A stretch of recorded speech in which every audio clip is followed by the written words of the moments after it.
허경영 토요 강연 1483회. 구독과 좋아요, 공유하면 레벨이 올라갈 거야. 라인 나우. 하늘궁에는 신인이 있다. 출장도 안 가고 항상 있다. 여러분이 오면 항상 볼 수가 있다. 여러분을 기다리고 있다. 항상 기다리는 사람이 있다. 허경영은 강의를 안 하는 날이 없다.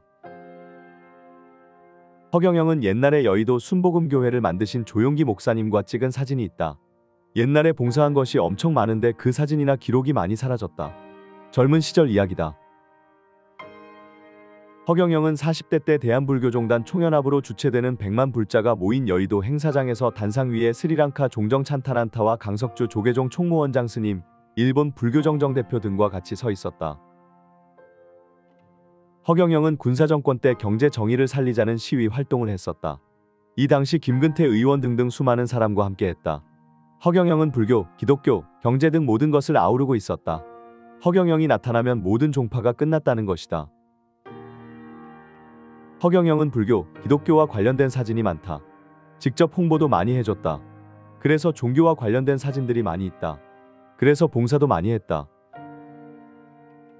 지난 대선 때 탤런트 오지명 선생이 허경영을 따라다녔다. 이것이 쉬운 것이 아니다. 자기 명성이 걸려있는 것이다. 이것은 엄청난 복을 지은 것이다. 미래에 엄청 좋은 일이 있을 것이다. 인간은 분별을 못하면 망하게 된다. 근데 허경영이 주는 천사를 가지고 있으면 분별해서 실패할 수가 없다.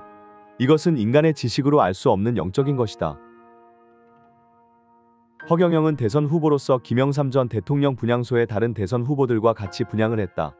그때 사진이 아주 멋있게 나왔다. 허경영의 이마는 세계 황제의 이마다. 한나라의 대통령 이마가 아니다. 허경영은 젊은 시절에 수많은 종교 지도자들과 정치 지도자들과 다 만났다. 보통의 젊은 시절을 보낸 것이 아니다. 허경영 국가혁명당 창당식에 수많은 사람들이 왔었다. 꽃다발을 전해주는 사람들은 300명 이상이었다. 지금의 허경영과 하늘궁, 국가혁명당이 있기까지 어마어마한 역사가 있었다. 한순간에 이뤄진 것이 아니다. 어떤 국가 지도자든지 환란을 겪어야 한다. 그런 환란과 고난을 겪어야 겸손한 지도자가 되는 것이다. 신인도 백궁에서 내려온 것이지만 인간으로서의 경험을 겪어봐야 하는 것이다. 허경영은 전두환, 노태우, 최규하 전 대통령들과 가까운 자리에서 동석한 사진들이 있다. 그런 자리를 아무나 갈 수가 없다. 전부 경호원들이 통제를 한다. 자격이 안 되면 위치할 수가 없다. 허경영은 박근혜 전 대통령과도 옆에서 찍은 사진이 굉장히 많이 있다. 아무나 박근혜 옆에 앉거나 행사장에서 같이 있을 수가 없다. 이런 것을 보면 허경영이 실제로 어떤 사람이었는지 알 수 있다. 보통 사진이 아니다. 대중이 알고 있는 것은 전부 왜곡된 것이다. 허경영이 조지 부시 미국 대통령 취임식 파티에도 초대되었다. 근데 그 당시 허위라고 모함을 당했었다. 사진이 다 증거로 남아있다. 그리고 트럼프 대통령하고도 만나서 사진을 찍었다. 근데 그것도 허위라고 모함을 당했다. 근데 전부 사실이고 진실이다. 인간이 어디 가서 누구한테 간청한다 할 때 어떻게 간청을 해야 할까? 충심으로 간청해야 한다. 겉마음으로 간청하면 안 통한다. 속마음으로 간청해야 한다. 진심도 아니고 성심도 아니고 충심으로 간청해야 한다. 겉마음을 쓰는 자들은 속인이다. 속마음을 쓰는 사람들은 도인이다.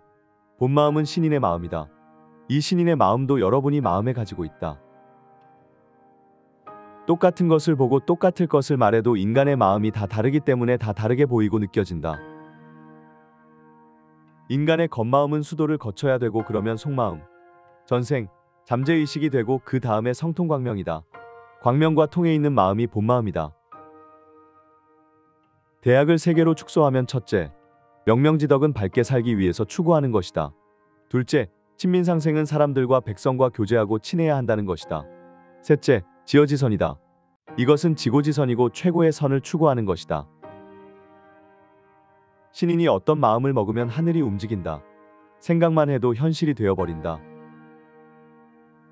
지금 허경영을 고소한 제이씨는 허경영에게서 불법 취득한 자료를 경찰에 이미 제출했고 경찰은 그 자료를 바탕으로 허경영을 조사했다. 이것은 위법한 수사로 정당성과 공정성에 큰 문제가 있다.